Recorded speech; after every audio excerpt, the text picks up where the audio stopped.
നമ്മളെ ഇടുക്കി ജില്ലയിലെ കുട്ടിക്കാനത്ത് ഒരു മലയുടെ മുകളിൽ ഇങ്ങനെ നിൽക്കുക കേട്ടോ ഹെറിറ്റേജ് ബൈറ്റ്സ് പ്രിയപ്പെട്ട പ്രേക്ഷകർക്കായിട്ട്. ഇത് തൊട്ടു പുറകിൽ കാണാൻ സാധിക്കുന്നുണ്ടോ? അതാണ് പീർ മുഹമ്മദിന്റെ മഖാം. പീർ മുഹമ്മദ് എന്ന് പറയുന്നത് ഒരു പ്രശസ്തനായിട്ടുള്ള മുസ്ലിം മതാചാര്യനായിരുന്നു കേട്ടോ. അപ്പം അദ്ദേഹത്തിന്റെ പേരിലാണ് പീരുമേട് എന്ന നാടുണ്ടായിരുന്നതുൾപ്പെടെയാണ് സങ്കല്പം. എന്തായാലും അദ്ദേഹത്തെക്കുറിച്ചും അദ്ദേഹത്തിന്റെ സംഭാവനകളെ കുറിച്ചും ഒക്കെ നമുക്ക് ഇന്നത്തെ അധ്യായത്തിലൂടെ അടുത്തറിയാം.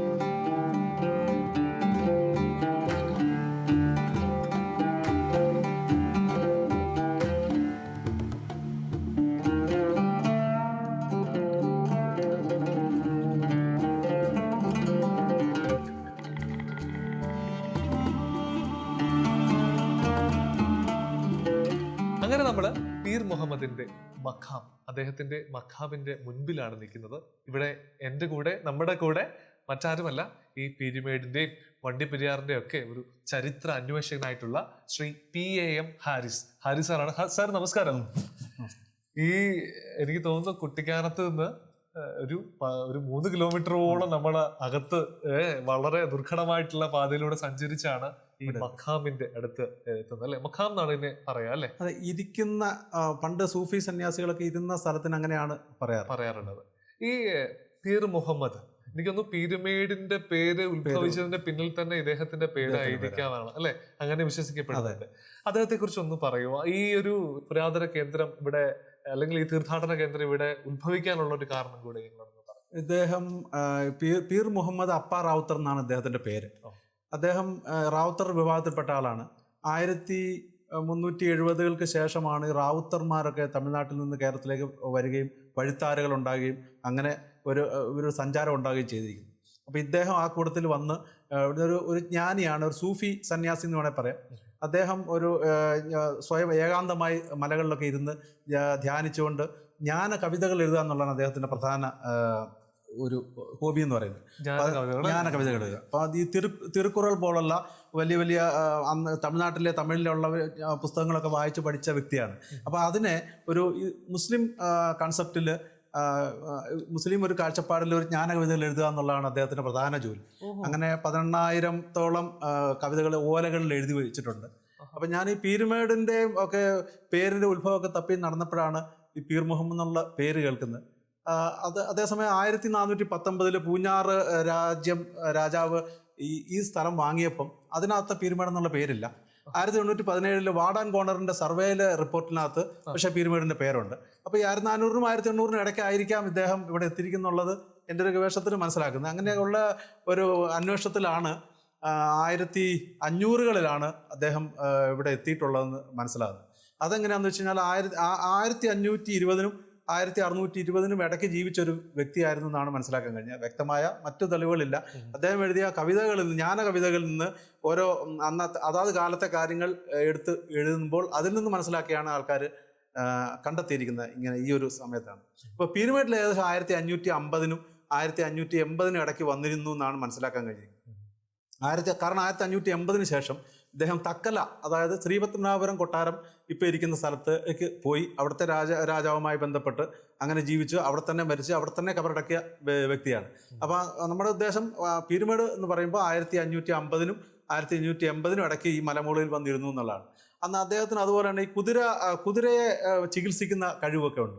അന്ന് ഏറ്റവും കൂടുതൽ കുതിരയിൽ ഇവിടെ റാവുത്തർമാർ ഇതുവഴി പോകും, പൂഞ്ഞാറിന് പോകും. പൂഞ്ഞാർ അത് രാജ്യ കേന്ദ്രമാണ്. അപ്പോൾ പൂഞ്ഞാറിലേക്ക് ഗൂഡല്ലൂരിൽ നിന്ന് നടന്നു വരുന്ന നടവഴിയാണിത്. ഈ വഴിയോരത്തുവഴിയാണ് നടന്ന് പൂഞ്ഞാറിലേക്ക് പോകുന്നത്. അപ്പോൾ ഇവിടെ രണ്ടുദ്ദേശമുണ്ട്: അദ്ദേഹത്തെ സ്വസ്ഥമായിട്ടവിടെ ഇരിക്കാനും, അതുപോലെ തന്നെ റാവുത്തർമാർ പൊതുവെ കുതിരയിൽ വരുമ്പോൾ അവരുടെ കുതിരയ്ക്കുള്ള പ്രശ്നങ്ങളും, അത് കുതിര ഒരു അശ്വാഭ്യാസം കൂടിയാണ്. അപ്പോൾ അതനുസരിച്ച് അവർക്ക് സഹായമൊക്കെ ആയിട്ടായിരിക്കാം ഇവിടെ തന്നെ കുറച്ച് നാൾ 10-20 വർഷത്തോളം ഇവിടെ ഇരുന്നു കാണുമെന്നാണ് എൻ്റെ ഒരു നിഗമനം ഇതുവരെയുള്ള ഇത് വെച്ച് നോക്കുമ്പോൾ. അദ്ദേഹം ജനിച്ചത് തെങ്കാശി നടുപ്പേട്ട എന്നുള്ള സ്ഥലത്താണ്. അവിടെ നിന്ന് ജനിച്ച ശേഷം അദ്ദേഹം ഈ വക വിജ്ഞാനങ്ങളും ഒക്കെ നേടി ചെറുപ്പക്കാരനായിരിക്കുമ്പോൾ നേരെ പോയത് തേവാരം എന്നുള്ള സ്ഥലത്താണ്, തമിഴ്നാട്ടിലെ തേവാരത്തെ കുറേ ആൾ ഇതുപോലെ ധ്യാനം ഇരുന്നതിന് ശേഷം അവിടെ കുറച്ച് നാളിന് ശേഷം നേരെ പോയത് ഇവിടെ പീരുമേട്ടിലേക്കാണ്.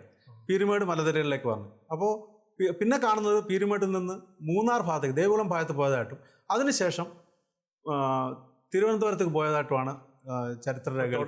ചരിത്ര യാത്രയാണ്. ആ യാത്രയിൽ ഇടയ്ക്കുള്ള താവളമാണ് പീരുമേട്. അപ്പൊ അന്ന് ഒരു മലനിരകളായി കിടന്ന സമയത്ത് ഈ പീർ എന്നുള്ള ഈ വ്യക്തി ഇരുന്ന മേടെന്ന് പറഞ്ഞ മല, ഈ മലമുകളിൽ ഇരുന്നുകൊണ്ട് അന്ന് ഇതിലെ വരുന്ന യാത്രക്കാരും ഇവിടെയുള്ള ആദിവാസികളൊക്കെ പീരിരിക്കുന്ന മേട് അങ്ങനെ പറഞ്ഞാണ് പീരുമേട് എന്നുള്ള പേരുണ്ടാകുന്നത്. ഒരുപക്ഷെ പീരുമേട് എന്ന് പറഞ്ഞാൽ വലിയൊരു സ്ഥലമാണ് അല്ലെ. ശരിക്കും പറഞ്ഞാൽ ഞാൻ സത്യം കുട്ടിക്കാനവും പീരുമേട് രണ്ടും രണ്ട്, പക്ഷെ എല്ലാം പീരുമേട് താലൂക്കിന്, അതല്ല പീരുമേടിന്റെ ആ ഒരു ഇതിനകത്ത് വരുന്നതാണ്. അതിലൊരു പ്രത്യേകതയുണ്ട്. ആദ്യകാലങ്ങളിൽ ഈ 1560 1600-കളിലും ഒക്കെ തന്നെ ഇത് പീരുമേട് എന്നുള്ള പേര് അന്നത്തെ ആദിവാസികളും യാത്രക്കാരും ഒക്കെ വിളിച്ചുകൊണ്ടിരുന്നത്. 1800-കളിൽ റവറൻ ഹെൻറി ബക്കറും ഒക്കെ വന്ന സമയത്തും പീരുമേട് എന്നറിയപ്പെടുന്ന ഇതാണ്, ഈ മലമുകളാണ്. അപ്പൊ ഇവിടെയാണ് ആദ്യമായിട്ട് ഹെൻറി ബക്കറിനൊക്കെ സ്ഥലം കൊടുക്കുന്നത്. 500 ഏക്കറോളം ഇവിടെ തിരുവിതാംകൂർ ഗവൺമെന്റ് കാപ്പി കൃഷിക്ക് വേണ്ടി ഫ്രീ ആയിട്ട് സൗജന്യമായിട്ട് കൊടുക്കുകയാണ്. ആ സമയത്ത് അവരുടെ രേഖകളെല്ലാം തന്നെ പീരുമേട് എന്നുള്ള ഈ പ്രദേശമാണ്. ഇവിടെയാണ് അവർ വികസിച്ച് വരികയും, പക്ഷെ അവരുടെ ഓഫീസുകളൊക്കെ അഴുത എന്ന് പറഞ്ഞ സ്ഥലത്തായിരുന്നു, കുറച്ച് മാറിയാണ്. അവിടെ അഴുതയും ഈ മലനിരകൾ പീരുമേടും ആയെങ്കിൽ നമ്മുടെ 1920-കൾക്ക് ശേഷം, അല്ലെ ഒരു 30-കൾക്ക് ശേഷമാണല്ലോ ഡോക്യുമെന്റിലൊക്കെ ഇത് പതുക്കെ കുട്ടിക്കാനം എന്നുള്ള സ്ഥലമായി മാറി. കാനം എന്ന് പറഞ്ഞാൽ കാട്, അല്ല വനം, ചെറിയ വനം എന്നുള്ള രീതിയിലായിരിക്കണം. കുട്ടിക്കാനം എന്നാണ് പിന്നെയുള്ള രേഖകളിലൊക്കെ കാണുന്നത്. അഴുത എന്നുള്ള പിന്നീട് പീരുമേടായി മാറുകയും ചെയ്തു. ഇപ്പോഴും ഇവിടെ അഴുത ബ്ലോക്ക് എന്നാണ് പറയുന്നത്, ഈ ബ്ലോക്ക് പഞ്ചായത്തിന്. ശരിക്കും ഇത് മൊത്തത്തിൽ അന്നത്തെ ആ ഭാഗത്ത് ശരിക്കും അഴുത എന്നാണ്, പക്ഷേ പീരുമേടാണ് ഇപ്പോൾ പീരുമേട് എന്ന് പറയുന്നത്. ശരിക്കും പറഞ്ഞാൽ ആ ടൗണും ഇത് കുട്ടിക്കാനമായി. പക്ഷേ ഈ കുട്ടിക്കാനം പഴയ പീരുമേടാണ്. പഴയ രേഖകൾ വായിക്കുന്നവർക്ക് എപ്പോഴും സംശയം വരും, പീരുമേട്ടിൽ ഇതുണ്ടായിരുന്നു, പീരുമേട്ടിൽ കൊട്ടാരം ഉണ്ടായിരുന്നു. നമ്മുടെ മനസ്സ് പോകുന്നത് ഇപ്പോഴത്തെ പീരുമേട്ടിലാണ്. പഴയ പീരുമേട് പറഞ്ഞാൽ കുട്ടിക്കാനമാണ്. അപ്പൊ ഇദ്ദേഹത്തിന് മറ്റൊരു പ്രത്യേകത എന്ന് പറഞ്ഞാൽ, ഇദ്ദേഹത്തിന്റെ പേര് വെച്ചിട്ട് ഇടുക്കി ജില്ലയിൽ 3 സ്ഥലങ്ങളുണ്ട്. തൊട്ട് മുണ്ടക്കയത്തിനും കുട്ടിക്കാനൊക്കെ ഇടയ്ക്ക് അത് ആ കാണുന്നതാണ്. ഇതവിടെയാണ് പെരുവന്താനം. ചെറിയ രീതി വണ്ടികളൊക്കെ പോകുന്നത്. ഇത് ശരിക്കും ഇത് മുണ്ടക്കയം മുണ്ടക്കയം പെരുവന്താനാണ് ആ കാണുന്നത്. അപ്പൊ ആ പെരുവന്താനം ഭാഗത്ത് ആണ് ആദ്യമായി അദ്ദേഹം വരുന്നത്. അപ്പൊ പീര് വന്ത കാനം, ഈ പീര് വന്ത കാനമാണ് പെരുവന്താനമായി മാറുന്നത്. കാരണം കാട്, അടവി. അപ്പൊ ഈ പീര് എന്ന വ്യക്തി വന്ന് അവിടെയാണ് ആദ്യം മുസ്ലിം ഒരു പോപ്പുലേഷൻ ഉണ്ടായി വരുന്നത്. പീരുമേട് ഈ പ്രദേശത്ത് ആദ്യം ഉണ്ടായി വരുന്നതാണ്. അദ്ദേഹത്തിൽ നിന്നായിരിക്കാമെന്നാണ് എൻ്റെ ഒരു നിഗമനം. അപ്പോ പെരുവന്താനം എന്നുള്ള പേര് വന്നു, പീരുമേട് എന്നുള്ള പേര് വന്നു. ഈ പീരുമേട്ടിൽ വരുന്നതിന് മുമ്പ് ഇദ്ദേഹം ഇരുന്നത് ഇപ്പൊ പള്ളിവാസലിരിക്കുന്ന സ്ഥലത്താണ്, ആ മലയിലാണ്. അപ്പോൾ അവിടെ ഒരു ചെറിയ ഇദ്ദേഹം ഇരുന്നിടത്തുള്ള ഇതുപോലെ തന്നെ സ്മൃതി ദർഗകൾ ഉണ്ടാക്കി വെച്ചിട്ടുണ്ട്. അവിടെ അതുപോലെ അങ്ങനെ ഒരു സംഭവം പിൽക്കാലത്ത് ഉണ്ടായപ്പോൾ അതിൽ നിന്ന് ഈ മസ്ജിദ് എന്നുള്ള വാക്കിന്റെ തമിഴ് പേരാണ് പള്ളിവാസൽ. മുസ്ലിം പള്ളി എന്നുള്ള മലയാളം വാക്കിന്റെ തമിഴ് പേരാണ് പള്ളിവാസൽ. അപ്പോൾ പള്ളിവാസൽ എന്ന സ്ഥലവും ഉത്ഭവിച്ചത് ഇദ്ദേഹത്തിന്റെ ഈ പേരിലാണ്. ഈ പറഞ്ഞ തേവാരത്തും ഇതുപോലൊരു സ്മൃതി സ്ഥലമുണ്ട്, നിനയവകം എന്ന് പറയും. അപ്പോൾ പീരുമേട്ടിലും ഉണ്ട്, അതുപോലെ തന്നെ ഈ പള്ളിവാസലിലും ഉണ്ട്. ഇത് പണിതത് സേതുലക്ഷ്മി ഭായി ആണെന്നാണ് പൊതുവെ കരുതപ്പെടുന്നത്. പണിയാനായിട്ട് അത് കാരണം എന്താണെന്നുള്ളത് ഞാൻ അന്വേഷിച്ച് പോയിട്ട് ലിഖിതമായ ഒരു തെളിവ് നമുക്ക് കിട്ടിയിട്ടില്ല. പക്ഷേ നാട്ടുകാർക്ക് ചോദിക്കുമ്പോൾ വാമൊഴിയായിട്ട് കിട്ടുന്നത് 2 വർത്തമാനങ്ങളാണ്.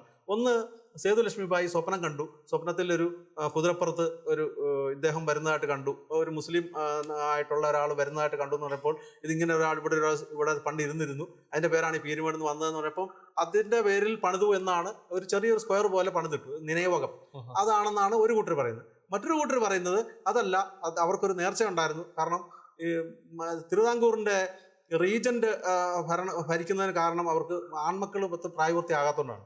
അപ്പം മൂത്ത ആളാണ് അന്ന് റീജന്റ് ആയത്, ഇളയാള് സേതു പാർവതി ഭായി. സേതു ലക്ഷ്മി ഭായി റീജന്റായി, അനിയത്തി സേതു പാർവതി ഭായി ഇവിടെ മകനാണ് ശ്രീജിത്ത് എഴുതിരുന്നത്. അപ്പോൾ അനിയത്തിക്ക് ആൺകുട്ടി ഉണ്ടായതുകൊണ്ടാണ് അത് ഭരണം കിട്ടിയത്. ഇപ്പൊ ഇവർ ആഗ്രഹിച്ചിരുന്നു അവർക്കൊരു ആൺകുട്ടി ഉണ്ടാകണമെന്ന്. അതുകൊണ്ട് അവർക്കൊരു ആൺകുട്ടി ഉണ്ടാകണമെന്ന് ആഗ്രഹിച്ച് ഒരു നേർച്ചയായി ഇങ്ങനെ അത് പണിതു എന്നും ചില നാട്ടുകാർ പറയുന്നു.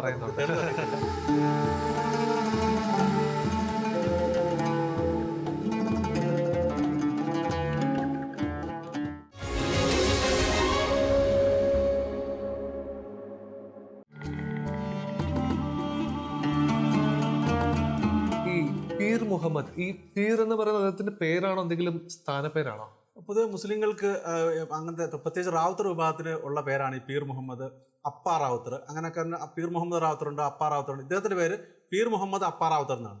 ഇദ്ദേഹത്തിന് ഇതുമായിട്ട് ബന്ധപ്പെട്ട കൃതികളിലൊക്കെ പീർ മുഹമ്മദ് അപ്പ എന്നാണ് അവർ അഭിസംബോധന ചെയ്യുന്നത്. പുതിയ തലമുറ റാവുത്തർ എന്ന് പറഞ്ഞാൽ മുസ്ലിം കമ്മ്യൂണിറ്റിയിലെ ഒരു വിഭാഗമാണ്. അതിനെക്കുറിച്ച് പറഞ്ഞാൽ നമ്മുടെ അലാവുദ്ദീൻ ഖിൽജിയുടെ ഭരണകാലത്ത് അദ്ദേഹത്തിന്റെ സേനാനായകനായിരുന്ന മാലിക് കഫൂർ മധുര കീഴടക്കി 1311 കാലഘട്ടത്തിൽ. അപ്പോൾ അതിനുശേഷം 1377 വരെ അദ്ദേഹത്തിന്റെ പിന്തുടർച്ചക്കാർ ഭരിച്ചതിന് ശേഷം വിജയനഗര സാമ്രാജ്യം മധുര ആക്രമിച്ച് കീഴടക്കി 1377. ആ സമയത്ത് അവിടുന്ന് സേനാനായകരായിരുന്ന ഇവരെയൊക്കെ അവിടുന്ന് ഓടിച്ചു, ഈ റാവുത്തർമാർ. അപ്പോൾ അവർ കുതിരപ്പുറത്ത് അവിടുന്ന് രക്ഷപ്പെട്ട് ഈ കുമിളി വഴിയും നമ്മുടെ പുനലൂർ ആ ഭാഗം വഴിയും ഒക്കെയാണ് ഈ ഇന്നത്തെ കേരളത്തിലേക്ക്, അന്നത്തെ സ്ഥലങ്ങൾ, ഓരോ രാജ്യങ്ങളിലേക്ക് വന്നത്. അപ്പോൾ ഈ അന്ന് ഇവിടെ ഉണ്ടായിരുന്ന പാണ്ഡ്യ രാജാക്കന്മാർ ഇവരെ സ്വീകരിച്ചു. കാരണം അശ്വയോദ്ധാക്കൾ അന്ന് നമ്മുടെ രാജാക്കന്മാർ കുറവായിരുന്നു. അപ്പോൾ അങ്ങനെയാണ് പൂഞ്ഞാർ രാജാവും കായംകുളം രാജാവും പന്തളം രാജാവും ഒക്കെ ഇവരെല്ലാം പാണ്ഡ്യ രാജാക്കന്മാരാണ്. അപ്പോൾ അവരെല്ലാം റാവുത്തർ കേന്ദ്രം ഇന്നും റാവുത്തർ കേന്ദ്രങ്ങളാണ്. അപ്പോൾ അതുകൊണ്ട് ആ ഒരു റാവുത്തർമാരുടെ ഒരു തുടക്കം എന്ന് പറഞ്ഞാൽ ഈ 1377 അവരുടെ വരവിനൊരു പ്രധാന കാരണം ഈ പാതയാണ്. ഗൂഡല്ലൂർ മുതൽ നമ്മുടെ പീരുമേട് വഴി പൂഞ്ഞാറിലേക്ക്, ഇത് പൂഞ്ഞാറിലേക്കുള്ള പാതയാണ് ഇത്. അതുകൊണ്ടാണ് ഇത് പ്രധാനമായത്. ഈ വഴി നടവഴിയാണ് പൂഞ്ഞാറിലേക്ക്. അവരുടെ ജീവിതത്തിന്റെ അല്ലെങ്കിൽ അവരുടെ ആ ഒരു വളർച്ചയ്ക്ക് രാജാക്കന്മാർ വലിയൊരു പങ്ക് വഹിച്ചിട്ടുണ്ട്. പ്രത്യേകിച്ച് ഇദ്ദേഹം ഇവിടെ വന്നിരുന്നിട്ട് ഇദ്ദേഹം ജ്ഞാന കവിതകൾ 4 എഴുതിയിട്ടുണ്ട് പീരുമേട്ടിൽ തന്നെ ഇരുന്ന്. അപ്പൊ ഈ കവിത ഇവിടെ തന്നെ ഇരുന്നു. അപ്പൊ ആ കവിതകളൊക്കെ അന്ന് പൂഞ്ഞാർ രാജാവിനെ കേൾപ്പിക്കുമായിരുന്നു. അതിനുശേഷം അദ്ദേഹം പോയത് കൊച്ചി രാജാവിൻ്റെ അടുത്താണ്. അതിനുശേഷം നേരെ പോയത് 1580കളിൽ കൽക്കുളം എന്നുള്ള സ്ഥലത്താണ്. കൽക്കുളം എന്ന് പറഞ്ഞാൽ അന്ന് വേണാട് രാജ്യത്തിന്റെ തലസ്ഥാനമായി വരാൻ പോകുന്ന സ്ഥലമായിരുന്നു. അവിടെ 1601 അന്നത്തെ രവിവർമ്മ എന്ന് പറഞ്ഞ അന്നത്തെ രാജാവ് കൽക്കുളത്ത് ഒരു കൊട്ടാരം പണിയാണ്. അതാണ് ഇന്നത്തെ ശ്രീപത്മനാഭപുരം കൊട്ടാരം. ആ കൊട്ടാരം പണിയുന്ന സമയത്ത് അദ്ദേഹത്തിന് ഈ പീർ മുഹമ്മദ് അപ്പായ പരിചയമുണ്ട്. കാരണം ഈ ജ്ഞാന കവിതകളൊക്കെ കേൾപ്പിച്ചുകൊണ്ട്. അതുകൊണ്ട് തന്നെ അതിന് ഉദ്ഘാടന തറക്കല്ലിൽ കമ്പത്തിന് ഇദ്ദേഹത്തിനെ ക്ഷണിച്ചു എന്നാണ്. എല്ലാ മതസ്ഥരെയും ക്ഷണിക്കാറുണ്ട് രാജാക്കന്മാർ. മുസ്ലിം മതത്തിൽ നിന്ന് ഇദ്ദേഹത്തെ ക്ഷണിച്ചിരുത്തി അവിടെ വലിയ ആളായിരുന്നു. അങ്ങനെ രാജകുടുംബമായിട്ട് ബന്ധമുണ്ട്.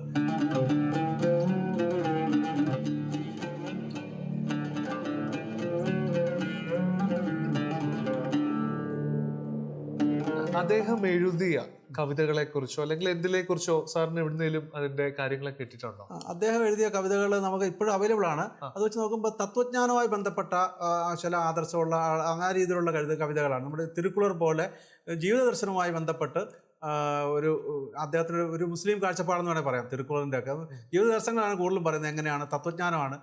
ജ്ഞാനമണിമാല, അതുപോലെ മഗ്രിബത്ത് മാല, അതൊക്കെ ഈ പിരിമട്ടിരുന്ന് എഴുതിയ പുസ്തകങ്ങളാണ്.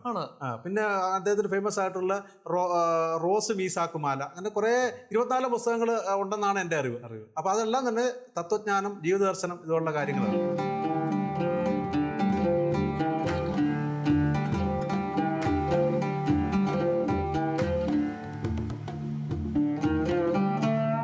ആത്മീയമായ രീതിയിൽ സഞ്ചരിക്കുന്ന ഒരു വിഭാഗം ആൾക്കാർക്ക്, അതിപ്പോൾ മുസ്ലിം മതത്തിലുമുണ്ട്, ഹിന്ദു മതത്തിലുമുണ്ട്, ക്രിസ്തു മതത്തിലുമുണ്ട്.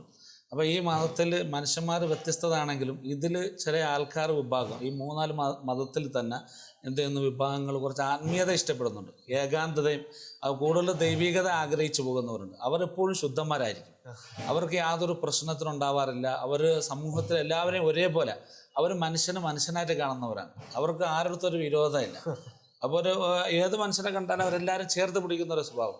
അങ്ങനെ നിൽക്കുന്ന ഒരു വിഭാഗത്തിൽപ്പെട്ടതാണ് പീർ മുഹമ്മദ് വലിയുള്ള എന്ന് പറയുന്ന പീർ അപ്പ എന്നാണ് അദ്ദേഹത്തിന് അറിയപ്പെടുന്നത്. അദ്ദേഹം തമിഴ്നാടുകാരനാണ്. തമിഴ്നാട്ടിൽ തെങ്കാശിക്കടുത്ത് ഈ കണിയാപുരം എന്ന് പറയുന്നൊരു അപരനാമത്തിൽ അറിയപ്പെടുന്ന ആ സ്ഥലക്കാരനാണ് ബഹുമാനപ്പെട്ടവർ. തിരുവിതാംകൂർ രാജാവിൻ്റെ കാലഘട്ടത്തിലാണ് ബഹുമാനപ്പെട്ടവർ ഇവിടെ വന്നത്. അവരെ കൂട്ടത്തിലാണ് വന്നത് എന്ന് ഒരു ചരിത്രം പറയുന്നുണ്ട്. പിന്നെ അതിന് മുമ്പും ഇവർ വന്നിട്ടുണ്ട് എന്ന് പറയുന്നുണ്ട്. ചുരുക്കി പറഞ്ഞാൽ അവിടുത്തെ ചരിത്രം ആർക്കും എന്തായാലും ശരിക്കും പറയാൻ പറ്റില്ല. അപ്പൊ ഇത് അടുത്ത കാലത്താണ് എന്ത് ചെയ്ത് ഇതിങ്ങനെ ഒരു മക്കാമായി ഇപ്പൊ നമുക്ക് കാണാൻ സാധിക്കും. ഒരു മക്കാമിന്റെ കോലത്തിൽ അതിന്റെ മുകൾ ഭാഗം മറയ്ക്കാൻ പാടില്ല എന്നാണ് എന്ത് പറയുന്നത്. നേരത്തെ ഇതിനു മുമ്പ് ഒരു കബറ് പോലെ ആവുകയും ഇതിന് ചുറ്റും ഈ ചെമ്പരന്തിപ്പൂക്കളുണ്ടല്ലോ, ചെമ്പരന്തിപ്പൂക്കൾ, ഈ ചെമ്പരന്തിപ്പൂക്കൾ കൊണ്ട് ഇങ്ങനെ നിറഞ്ഞ് നമ്മൾ കാണുന്നത് പോലെ നല്ല രസമായിരുന്നു. അപ്പൊ ഈ ജനങ്ങൾ അവിടെ പ്രാർത്ഥനയ്ക്കും തീർത്ഥാടനത്തിനും വരുന്ന ജനങ്ങൾ ശക്തമാകുന്ന ചൂടിൽ വരുമ്പോൾ ഇവർ ഇതിനകത്ത് കയറിയിരിക്കുമ്പോൾ വല്ലാത്തൊരു സന്തോഷം അവർക്ക് എന്ത് ചെയ്തു അതിൻ്റെ ഉള്ളിൽ അവർക്ക് അനുഭവപ്പെടാറുണ്ട്. സാധാരണ അന്നത്തെ കാലഘട്ടത്തിൽ ഇവിടുത്തെ മുൻഗാമികളൊക്കെ ജീവിക്കുന്ന കാലഘട്ടത്തിൽ അവിടെ ഈ കന്നുകാലികൾ, പശുക്കളൊക്കെ വന്നിട്ട് അവിടെ അഭയം പ്രാപിക്കുന്ന ഒരു സ്ഥലമാണ്. ആ സ്ഥലത്ത് നല്ല വെള്ളം കിട്ടുമെന്നാണ് പറയുന്നത്. എത്രയോ ഉയരത്തിലാണ് ബഹുമാനപ്പെട്ടവരവിടെ വന്നിരുന്നത്. അപ്പൊ അവർ അവിടെ വന്ന് ധ്യാനത്തിന് വന്നിരുന്ന സ്ഥലം. ധാരാളം ജാതിമത ഭേദം തന്നെ ആൾക്കാർ അവിടെ വരാറുണ്ട്. പിന്നെ അതുപോലെ തന്നെ ആ സ്ഥലത്ത് ജനങ്ങളുടേതായ പശുക്കൾ, അന്നത്തെ കാലഘട്ടത്തിൽ പശുക്കൾ കാണാതെ പോയി കഴിഞ്ഞാൽ, അവരെ വീട്ടിൽ നിന്ന് അത് നഷ്ടപ്പെട്ട് കാണാതെ പോയി കഴിഞ്ഞാൽ അവരെല്ലാവരും ആ മക്കാമിൽ വരികയും പീർ ലബ്ബ ഉപ്പാപ്പാൻ്റെ മക്കാമിൽ വരികയും അവിടെ തിരി കത്തിച്ചിട്ട് അവരെന്ത് ചെയ്യുന്നു, അവർ തേങ്ങ അവിടെ ഉടയ്ക്കും. തേങ്ങ ഉടയ്ക്കുന്നവര് അവർക്ക് പിറ്റേ ദിവസം ആ പശുവിനെ കാണുമെന്നാണ് പറയുന്നത്. അവിടെ തേങ്ങ ഉടച്ച് ഞങ്ങൾ കണ്ടായിരുന്നു. കഷ്ണങ്ങളൊക്കെ തേങ്ങ ഇപ്പോഴും ധാരാളം ആൾക്കാർ എവിടെ നിന്നാണെന്ന് അറിയാൻ പറ്റൂല.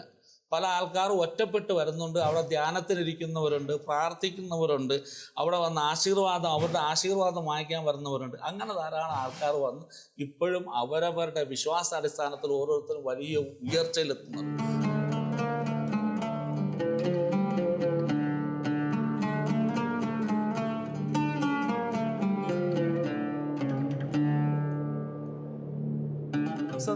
ശരിക്കും പീർ മുഹമ്മദ് അപ്പായുടെ കീഴില് അദ്ദേഹത്തിന്റെ നാമധേയത്തിൽ ഒരു പള്ളിയല്ലേ ഉള്ളൂ? ഒരു പള്ളിയുള്ളൂ, ഈ പള്ളി മാത്രമേ ഉള്ളൂ. അതെ. ഇത് ഏത് വർഷമാണ് സ്ഥാപിക്കപ്പെട്ടത് ഈ പള്ളി? ഈ പള്ളി സ്ഥാപിച്ചിട്ടൊരു 19 വർഷത്തിന് മുമ്പ് ഉണ്ടായൊരു പള്ളിയാണ്. ഈ അടുത്ത കാലത്താണ് അതിന്റെ ഒരു പുനരുദ്ധാരണ പരിപാടികൾ തുടങ്ങി ഇത്രയും വലിയൊരു വിശാലമായത്. പിന്നെ ഇവിടെ കുറച്ച് ആൾക്കാരേ ഉള്ളൂ, അവരുടെ സഹായങ്ങളാണ്. പിന്നെ വരുന്ന ആൾക്കാർക്ക് സംഭാവന കൊടുക്കും. പിന്നെ പീറപ്പാൻ്റെ അവിടുത്തെ വക്കാമിൽ കിട്ടുന്ന വരുമാനങ്ങൾ അവിടെ വർഷം തോറും നേർച്ച നടത്താറുണ്ട്. അപ്പം ജാതിമത ഭേദമന്യേ മറ്റുള്ള ആൾക്കാരൊക്കെ വന്ന് അതിൽ പങ്കുകൊള്ളാറുണ്ട്. അങ്ങനെ ആ പൈസ അങ്ങോട്ടും ചെലവഴിക്കാറുണ്ട്. അങ്ങനെ വലിയ പീർ മുഹമ്മദിന്റെ നാമധേയത്തിൽ സ്ഥാപിക്കപ്പെട്ട ഈ ജുമാ മസ്ജിദ് ഇത് ശരിക്കും പീർമേട് ജമാഅത്തിന്റെ കീഴിലാണ്.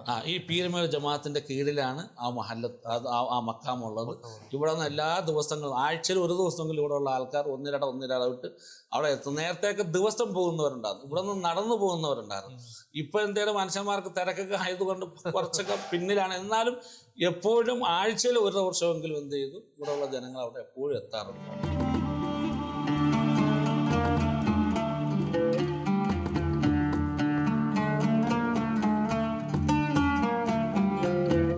പീർ മുഹമ്മദ് എന്ന ആചാര്യനെ കുറിച്ചും അദ്ദേഹത്തിന്റെ മഖാമിനെ കുറിച്ചും അദ്ദേഹം നൽകിയ സംഭാവനകളെ കുറിച്ചും ഒക്കെ അറിഞ്ഞു. അപ്പോൾ ഇനി രുചി തേടി പോവുകയാണ് കേട്ടോ. പോവാം.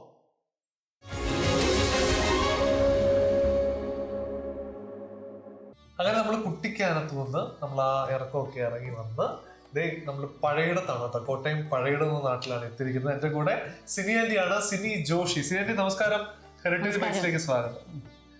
ഞങ്ങളെ ഈ കുട്ടിക്കാനത്തൊക്കെ പോയി ഒരു പ്രശസ്തനായിട്ടുള്ള ഒരു മുസ്ലിം പണ്ഡിതന്റെ അദ്ദേഹത്തിന്റെ മഖാമൊക്കെ കണ്ടു. അപ്പൊ അത് കഴിഞ്ഞ് തിരിച്ചിറങ്ങി വന്നപ്പം നല്ല വിശപ്പ്.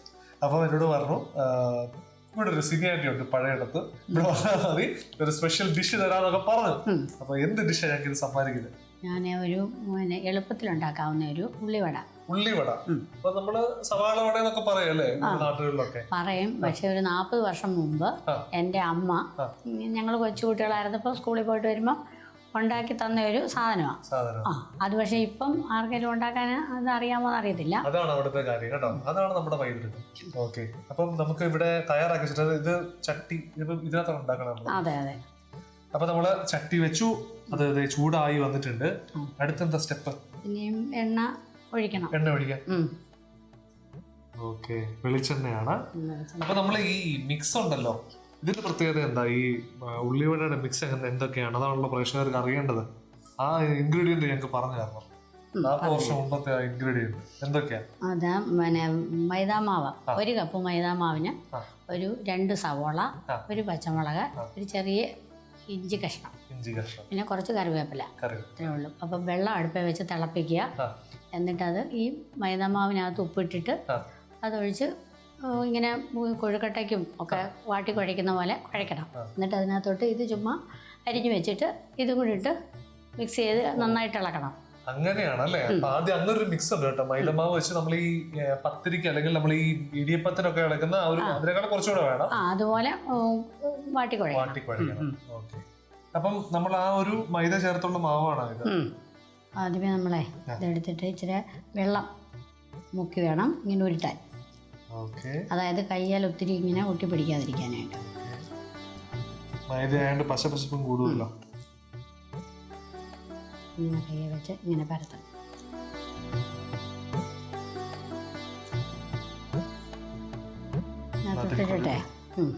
തൊട്ടിട്ടെ അതിട്ടിടാം. ആയോ? നമുക്ക് ഇടാനായോ?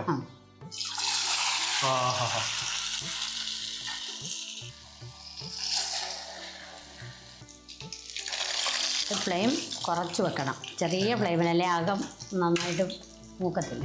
അല്ലേ?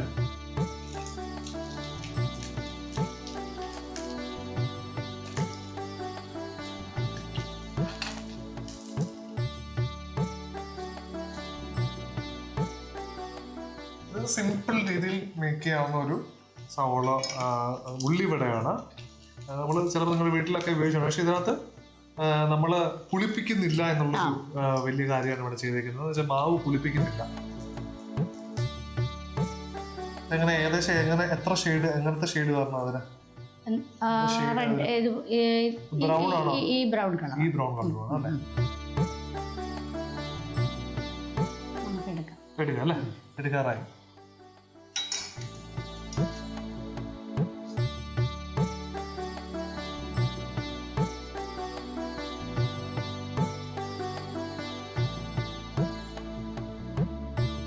അപ്പൊ അതേ നമ്മുടെ സ്വാദിഷ്ടമായിട്ടുള്ള സിനിയാനയുടെ സ്പെഷ്യൽ പഴയിടം സ്പെഷ്യൽ ഉള്ളിവട റെഡി ആയിട്ടിരിക്കുന്നു.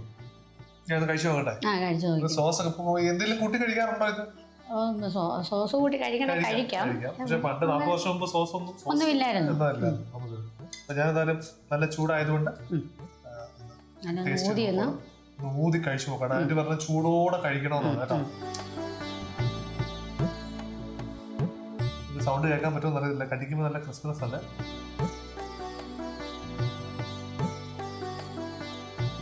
കേൾക്കുന്നുണ്ടോ? നമ്മൾ പിന്നീട് ഉപ്പൊന്നും ഇട്ടില്ല അല്ലേ? കണക്കാണ് ഉപ്പ്, ഉപ്പാണ്. നല്ല രീതിയിൽ ഇത് വന്നിട്ടുണ്ട്. നോക്കിയാൽ അറിയാം, അകത്ത് നന്നായിട്ട് വെന്തിട്ടുണ്ട്. നല്ല രുചിയുണ്ട് ഈ ഉള്ളിവടക്ക്. എല്ലാവരും ഇതൊന്ന് ട്രൈ ചെയ്ത് നോക്കണം.